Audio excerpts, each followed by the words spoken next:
A Assembleia de Deus Central, em Nova Friburgo, apresenta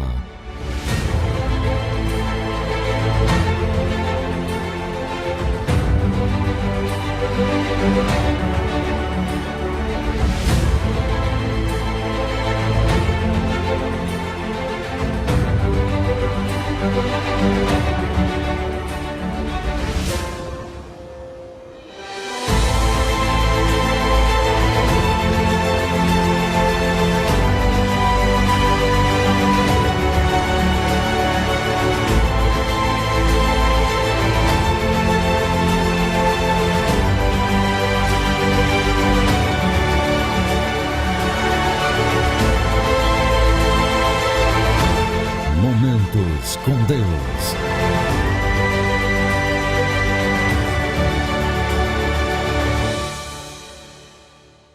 Graça e paz da parte do nosso Senhor Jesus Cristo. Estamos começando mais um programa Momentos com Deus e temos desta oportunidade de adentrar ao seu lar e podemos falar um pouco do amor de Deus, do chamado de Deus, das escolhas de Deus. É sobre isso que nós vamos estar tratando hoje. E para conversar conosco mais uma vez, agora não é nenhum convidado, é o nosso pastor João Miranda, que está sempre conosco aqui, nos trazendo esclarecimentos acerca de alguns assuntos que a Bíblia nos coloca acerca dos propósitos de Deus. Pastor João, seja mais uma vez muito bem-vindo. Como já disse, não é nenhum convidado, né? Mas é alguém, parte integrante do programa Momentos com Deus. Muito obrigado pela sua presença. Graça e paz da parte de Deus. É um prazer, quero te agradecer aqui, pastor Pedro, né? Nos convidar para nós estarmos com esse papo legal, né? Com certeza. Hoje aqui poder rever aqui o Serginho, esse homem que nós amamos muito, né? Muito bom, né? É um companheiro, um irmão abençoado. E também o meu abraço aos telespectadores, que Deus te abençoe muito, você, a sua vida, que você possa ser sempre bênção na sua família.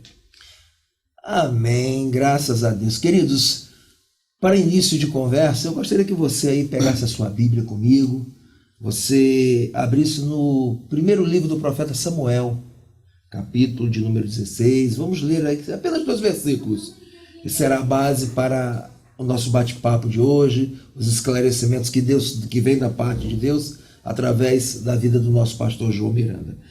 Abra sua Bíblia comigo no primeiro livro do profeta Samuel, capítulo de número 16, versículos de número 6 e 7, que nós vamos estar lendo. Nos diz a palavra de Deus: E sucedeu que, entrando eles, viu a Eliabe, e disse: Certamente está perante o Senhor o seu ungido. Versículo 7. Porém, o Senhor disse a Samuel: Não atentes para a sua aparência, nem para a grandeza da sua estatura, porque o tenho rejeitado, porque o Senhor não vê como o homem vê, porém o Senhor sonda o coração. Na realidade, queridos, nós estamos diante aqui de um assunto muito importante, que é o chamado. Chamado meu, chamado seu, chamado de todos nós, para estarmos fazendo a obra de Deus, para estarmos levando a efeito aquilo que Deus tem confiado a nós nesta terra, para disseminar o Evangelho, para falar do amor de Jesus e para fazer a obra que Ele realmente escolheu. Pastor João, nós estamos aqui diante de um assunto que não é polêmico, eu não considero polêmico, mas ele é um assunto que necessita por algumas vezes de alguns esclarecimentos, alguns pontos, né? E nós vemos aqui, Samuel estava indo ungir a um rei, né? Havia toda uma estratégia por conta de que o rei na época era Saul, mas Deus já o havia rejeitado, e Samuel então estava indo ali para ungir um dos filhos de Jessé. Uma coisa que me chama a atenção, pastor, que nos versículos que nós lemos, eu acredito que você, telespectador, também tenha esta, eu não vou dizer dúvida, mas essa necessidade de esclarecimento, com relação a primeira palavra que diz, né? Entra Eliabe. E o Senhor diz que não era pela aparência e nem pela estatura. Esses pontos de aparência, de estatura, serviam como modelo de escolha para a época, era uma cultura da época. Veja bem, quando nós analisamos o texto, nós temos que entender o contexto do texto. Por que Saul estava sendo rejeitado? Qual é a razão? Né? E a gente vê no texto que explica o porquê. Né? Olhando, a Bíblia diz que Saul era um homem formoso. Né? E interessante no texto, que eu observo aqui, que existem três personagens que nós precisamos analisar. Primeiro, Samuel, que é um homem escolhido de Deus, com um caráter extraordinário, tanto é que poucos alcançaram o que ele alcançou, ser juiz, Sim. ser profeta e ser sacerdote. Compreendo. Nossa, ele tinha Deus confiava em Samuel. Né? Uhum. E Saul como rei, né? Mas eu falo sempre uma coisa, Saul era tolo. Ele não era obediente. Né? Ele tinha uma aparência muito boa, inclusive na hora de tratar. Dá uma impressão que Saul era uma pessoa muito boa. Muito boa, dá uma impressão isso. Só que acontece o que nós vemos aqui. Quando Samuel, ele olha o primeiro filho de Jessé. Ele faz uma comparação com o rei ainda em exercício, que era Saul, né? Pô, aqui está o rei. Compreendo. Ele olhou externamente. Compreendo. Né? Então, quer dizer, na visão de Samuel, um homem de Deus, né? Ele ia escolher mal. Talvez escolher um outro Saul que Deus já tinha rejeitado. Mas a obra não é de Samuel. É como nós aqui na direção da igreja Assembleia de Deus Central. Essa igreja aqui não é nossa. Compreendo. Os escolhidos aqui, nós somos um dos escolhidos. Nós somos escolhidos. E para nós, nós não escolhemos ninguém, nós confirmamos a escolha de Deus. Pedindo um parênteses ao senhor, pastor, queridos telespectadores, eu queria contar até para vocês uma coisa interessante. O pastor José Antônio, ele tem uma frase que ele diz o seguinte: quando o homem escolhe, ele está suscetível ao erro. Porém, quando Deus escolhe, não tem erro. Então, isso que o senhor está falando agora faz um sentido muito lato, né? Porque, na realidade, nós escolhemos aquilo que Deus já escolheu. E nós só somos indicados a conduzir as escolhas de Deus, não é isso? E tem uma coisa muito... nós só confirmamos, né? Compreendo. E tem uma coisa muito interessante. Quando o ser humano dá alguma coisa, ele pode tirar. Mas quando Deus dá, ninguém pode tirar. Ninguém abre e ninguém fecha. Quando ele escolheu, Compreendo. pode levantar o mundo, pode levantar o inferno. E nós vamos entender aqui, né, que Deus, ele sempre vai usar o homem. Sempre. Deus poderia ele mesmo ir lá e pegar Davi, mas ele falou: Samuel, é função sua. Né? Por isso que nós estamos debaixo de autoridades, a hierarquia nós temos que obedecer, exatamente por esta razão. Pode ver que Samuel era um homem que, quando ele chegou na cidade, as pessoas entraram em banho. Será que ele veio para punir a gente? Olha o respeito. Hein? É verdade. Olha o respeito. E quando ele vai escolher o rei, ele olha pela aparência, pela estatura, pela presença. E aí eu lembro de Absalão. Né? Eu falo sempre que existe dois tipos. Existe o formoso e existe o belo. Né? Aqueles que têm um formato bonito, né? As pessoas olham e se empolgam. Inclusive Absalão quer dizer sedutor, Satanás. Ele seduzia as pessoas com aparência. Né?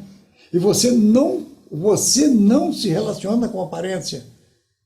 É com o interior. E existe o belo. Quando você pode ser formoso e não ser uma bela pessoa. Quando fala bela, fala do caráter da pessoa. Que legal, pastor. E Deus não vê a sua aparência. Deus vê o seu caráter. O caráter do homem. Lá dentro. Aí o que Deus fala? Olha aqui. Não é esse, não faça tal, porque eu já rejeitei. Querendo dizer, Saul eu rejeitei no trono. Esse eu não quero nem que vá para o trono. Pastor, essa colocação de rejeitar aqui, quando Deus diz, este eu rejeitei, a gente pode entender porque como este eu não escolhi, porque, também. Por exemplo, como a minha dúvida também, com certeza deve ser dos telespectadores, por muitas vezes nós pensamos que a Bíblia ela tem algumas colocações que servem de um efeito às vezes um pouco forte, porque, claro, Deus ele é onisciente, então ele conhece antes das coisas. Isso. Deus é Deus, ele sabe o que vai no coração de cada um. Mas esse rejeitei aqui, o que eu gostaria de perguntar para o senhor é o seguinte: ele não soa como uma acepção, porém uma escolha de alguém que Deus teria toda a liberdade de, ao longo da trajetória ministerial do que ele havia chamado, de capacitá-lo e ter dele a resposta que precisava, porque estava se vivendo um tempo muito difícil, porque, ao contrário que muitos dizem, o senhor, por favor, me corrija, muitos dizem que Saul, ele foi mau, ele não foi escolhido de Deus, ele foi porque o povo pressionou Deus. Ninguém pressiona Deus. Deus escolheu Saul porque Deus quis escolher Saul. Foi por vontade permissiva de Deus. Porém, Saul começou bem, terminou mal. Por quê? Porque não tinha o que o senhor acabou de dizer, o caráter que o escolhido de Deus precisa ter para fazer a obra que ele quer. O senhor concorda com isso? O que nós entendemos é o seguinte: você vai ver que na escolha de Saul, né, e Samuel ficou triste, vocês sabem disso. Sim. E Deus falou: ele não está rejeitando, estão rejeitando você, não, estão rejeitando a mim. Querendo dizer, eu te botei aqui. Amém. Entendeu? Eu te coloquei aqui. Tá? Agora, já que o povo quer sofrer, né? Agora eu creio outra coisa dessa história. Porque nós temos um livre-arbítrio. Eu quero crer que Deus, ele deu uma oportunidade à Saul de reinar. Bom, você pode. Meu pai falava uma coisa assim, é até um pouco vulgar, mas ele dizia que o homem honesto até na véspera de ser safado, o safado até na véspera de ser honesto. São os adágios. Você pode mudar. Aí você dá porque a gente sempre deve dar uma oportunidade. Sim. E Deus, porque o tempo é o senhor da razão. Ele, na minha opinião, o povo quis, ele deu uma oportunidade a Saul. Saul, está aí a sua oportunidade. Né? Só que Saul administrou mal, a oportunidade que Deus tinha. Por que ele começou bem? Porque ele estava ainda na influência de Samuel. Quando acabou a influência de Samuel, acabou o reinado de Saul.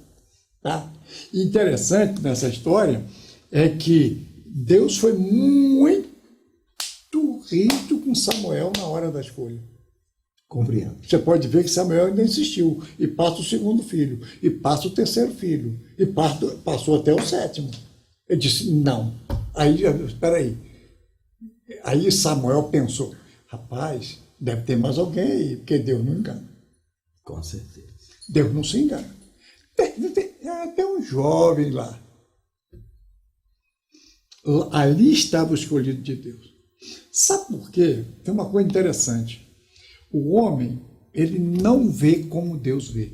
Às vezes nós humanizamos o homem, sabia? Compreendo. Né? Você olha, assim, você pensa no céu, você pensa assim, você pensa num Deus sentado, Deus não cansa.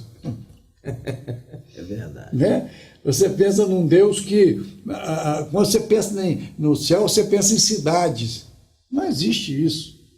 Isso é uma visão humana. Né?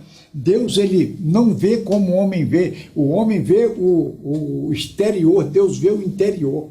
Amém. Quando você abre a Bíblia em Provérbio, capítulo 1, no versículo de número 7, diz que o temor é o princípio da sabedoria, e que o louco rejeita a sabedoria e a orientação. A palavra orientação ali está dizendo o Torá. Está dizendo os 5 livros de Moisés. Compreendo. Está dizendo o seguinte, despreza o quê? A lei de Deus, porque a lei nada mais é do que um freio ou não. Com certeza. Você já tentou? Não, mas Se você for interpretar corretamente o que é a lei, é um freio. Né? Já tentou frear um cavalo sem o freio? Não tem como, né? A lei é exatamente isso aqui. Quando você bota o freio no cavalo, você prende a língua dele, olha. Aliás, tem muita gente que precisa aprender a língua mesmo. Né? Essa aqui é a verdade. No que diz respeito, pelo que nós estamos entendendo, o temor aí não é medo de Deus. O temor aí, na realidade, é total excelência à santidade de Deus e quem é Deus, não é isso? Isso. Veja bem, quando a Bíblia diz assim, não temais, ele diz, não tenha medo. Mas medo. Quando fala temor, reconhece que Deus é criador de todas as coisas, que Deus é dono de todas as coisas, quer dizer, nós somos mordomos de Deus, é aquilo que nós estávamos conversando em off aqui.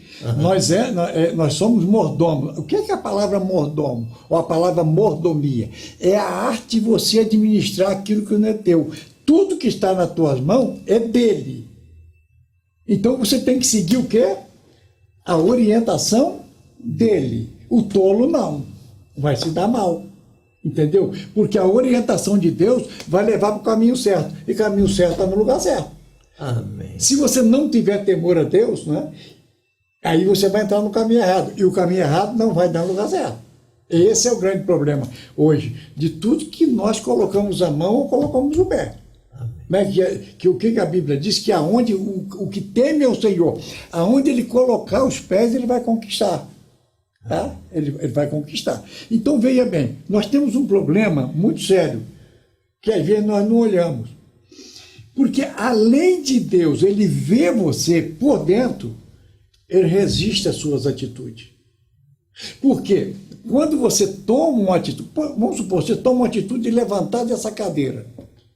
Deus não vê assim, Pedro levantou da cadeira, ele sabe por que você levantou. Você pega o Salmo 56, versículo 8, esse Salmo, esses versículos a mim, ele esclarece tudo. Esclarece o que é a visão de Deus.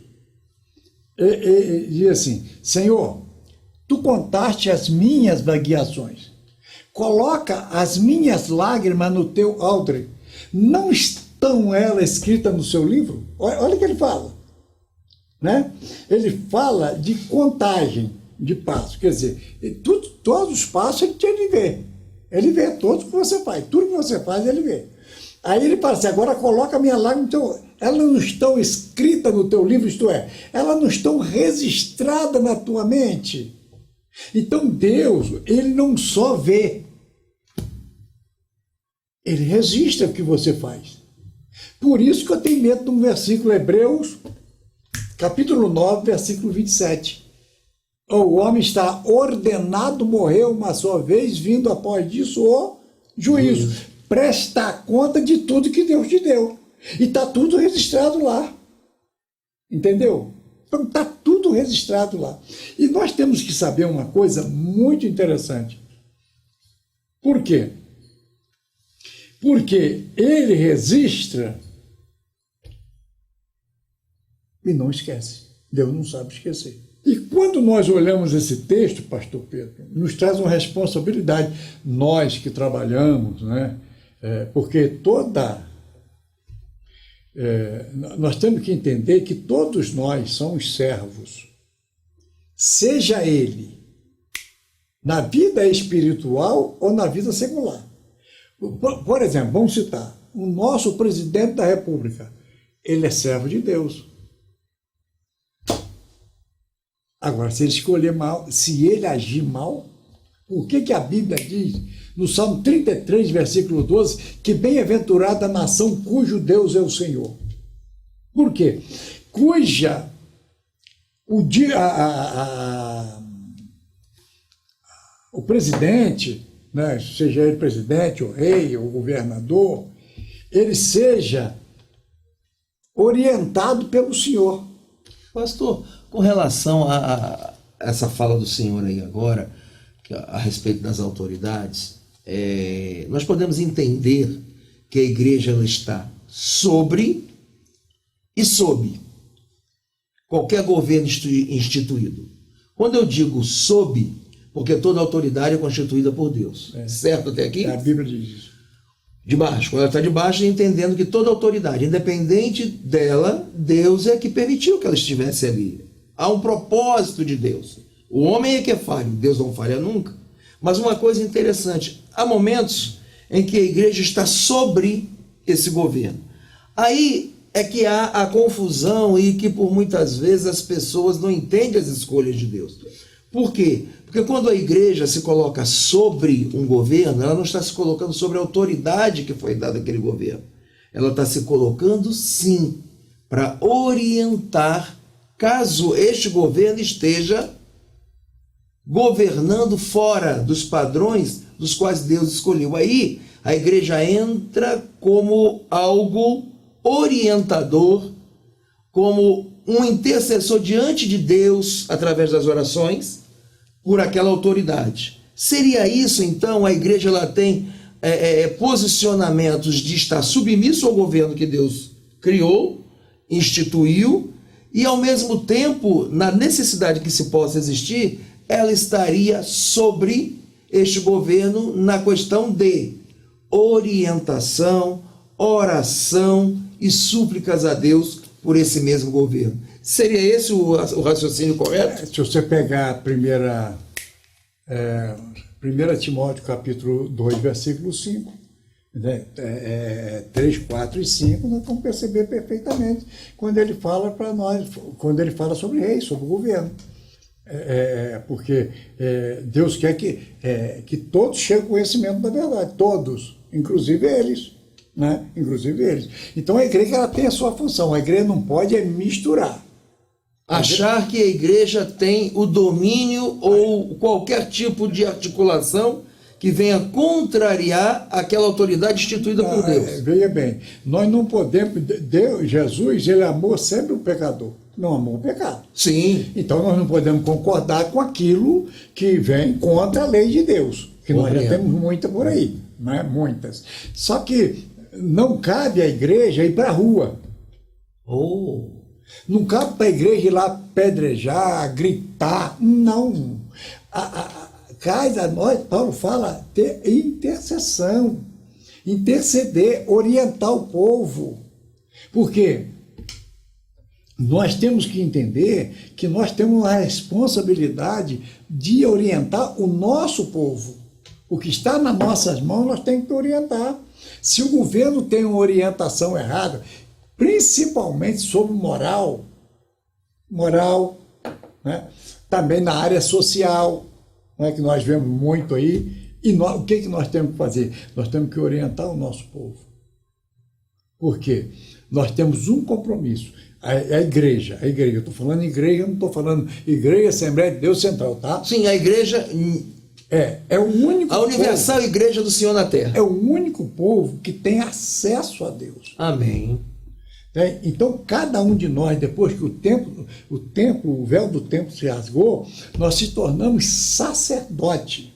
E como sacerdote, nós temos a condição de ouvir o povo, ouvir o que está acontecendo aqui e falar com Deus. Nós somos o intermediário entre o mundo e Deus. E temos também, depois que o véu se rasgou, de alto a baixo, todos nós podemos entrar no Santo dos Santos. E interceder pelo povo, e também, tem mais, e buscar na fonte, ser profeta, que é o caso de Samuel aqui. Além de ele, olha que coisa linda, além de você ter a condição diante de Deus, de você ouvir o povo, ouvir as necessidades do povo e falar com Deus, você tem a condição de ouvir de Deus e falar com o povo. Tá? Não com a nossa autoridade de pastor, mas com a autoridade de Deus na nossa vida. Então nós podemos falar contra o pecado. Nós não temos direito de falar contra o governo, mas nós temos direito de falar contra o pecado. Aquilo que está querendo invadir tudo aquilo que Deus projetou, principalmente a família. Amém. Queridos telespectadores, como você sabe, nosso programa ele passa muito rápido, Mas nós aprendemos muita coisa boa aqui nesta noite. Sabemos que Deus escolhe, e Deus te escolheu. Escolheu para que você vá e dê frutos, que seu fruto permaneça, que ele alimente, como também escolheu todos aqueles que estão sobre as nossas vidas no que diz respeito ao governo. E nessa escolha do Senhor a Davi, pastor, nós entendemos que Deus escolheu Davi, porque Davi, apesar de ser um homem que não pôde construir o templo, porque por ser um homem de guerra, né, de suas mãos de sangue, e ficou o seu filho Salomão, nós entendemos que Davi era um homem realmente segundo o coração de Deus. Deus contava, porque eu não gosto muito dessa frase que Deus precisa. Se eu disser que Deus precisa, eu estou limitando Deus. Deus não precisa, Deus conta. E Deus contava com Davi, até mesmo por seus acertos, seus erros, porque, diga-se de passagem, Davi foi um homem comum, porém, ao mesmo tempo, um homem que se arrependia. Um homem que escreveu o Salmo 51, um homem que cometeu pecados que talvez nós seres humanos, estivéssemos julgando e até dizendo que não teria mais jeito. Deus deu a Davi a oportunidade de muitas coisas e testou Davi em algumas outras. Como no caso do próprio Saul, Davi teve a oportunidade de dar cabo da vida de Saul. E ele não o fez, nós falamos aqui sobre autoridade. Então, queridos, o que nós queremos dizer neste programa, a nossa mensagem básica disso aqui, é que as escolhas de Deus são as escolhas de Deus. Nós somos escolhidos de Deus, cada um para uma função, cada um para fazer algo. Uma coisa muito interessante, por falar em função, pastor não tem cargo, pastor não tem horário, pastor tem função. E a função dele pode acontecer a qualquer momento. Estamos aqui agora, daqui a pouco podemos estar socorrendo alguém, fazendo um trabalho. Isso pode ser de madrugada, isso pode ser nas primeiras horas do dia, isso pode ser à tarde. Isso tudo remonta a uma coisa, que não só nós, mas você também tem um compromisso com Deus. O compromisso de entender que Deus te escolheu. Não importa se você esteja no campo, não importa se outros com estaturas, outros com belezas exteriores venham dizer que tenham atributos para um cargo ou para aquilo que Deus escolheu. Não. Deus escolheu você. Você pode estar no campo. Você pode não estar no meio da família no momento. Mas quando Deus te escolhe, quando Deus me escolhe, Ele escolhe porque Ele tem a ciência muito anterior a cada um de nós. Que Jesus te abençoe. E as considerações finais e oração com o nosso pastor João Miranda. Obrigado, pastor Pedro, obrigado, Serginho. Parabéns aí pela notícia que o senhor me deu, porque Deus está abençoando sua família, tá? Amém. Eu compartilho dessa alegria, tá bom? E dizer só isso aqui para me fazer a oração. Dizer só isso aqui. Deus não escolhe homem perfeito. Ele escolhe homens que têm o coração quebrantado. Amém. Diante dele. Deus, te amamos. Te adoramos, te glorificamos. Obrigado por este momento. Obrigado a Deus pela vida de cada um de nós que estamos aqui. E obrigado, Senhor, também, Deus, pelos telespectadores que neste momento estão nos ouvindo e nos vendo, Senhor. Cuida da família, cuida da vida deles, Senhor. Tu conheces todas as coisas, falamos da tua visão e do teu conhecimento de todas as coisas. Então, tu conheces toda a necessidade. Então, Deus, supra a necessidade de cada um. Nos dê um dia de paz, uma noite de paz, que nós possamos ter na nossa vida alegria, felicidade, bem-estar, bom estado e bom relacionamento contigo. Em nome de Jesus. Amém e amém.